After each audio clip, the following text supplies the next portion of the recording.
A mi m'agrada molt la definició de l'Edgar Schein de cultura, que ell parla d'artefactes culturals, que és allò més visible, Que més no? veus. Allò que veus, i unes oficines boniques, obertes, sense cubículs, sense espais, ja estan manifestant una cultura, ja t'estan explicant moltes coses de quins són els comportaments que s'esperen en aquella organització, no? O si tenim a tots els nens asseguts mirant cap endavant, ja estem manifestant també quins són els nostres valors i quins són les nostres creences. O deixa'm que et digui, potser s'ha posat de moda i anem a posar vidres, anem a posar cadires amb Correcte, rodes, correcte. anem a fer una cosa visible que vulgui dir que hi estem educant d'una manera, feies pensar. Exactament. Llavors, aquests són els artefactes, això és el més visible. Els artefactes són importants i modelen la cultura en certa manera. Per sota dels artefactes hi ha els valors propugnats, és a dir, què volem que passi aquí? Què volem que passi?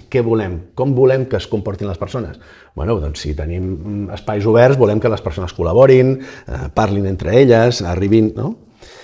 I després hi ha els preconscients, el que el Schein diu els supòsits bàsics, seria, que és allò que no veiem perquè és molt difícil de veure, és el menys visible de tot i són les creences compartides per tothom. Aquí això es fa així, no? Aquí no. Sempre ho he fet així. I quan tu arribes a un lloc, ets nova i arribes a un lloc, et trobes amb coses que dius, això per què ho feu així? No sé, això s'ha fet sempre així.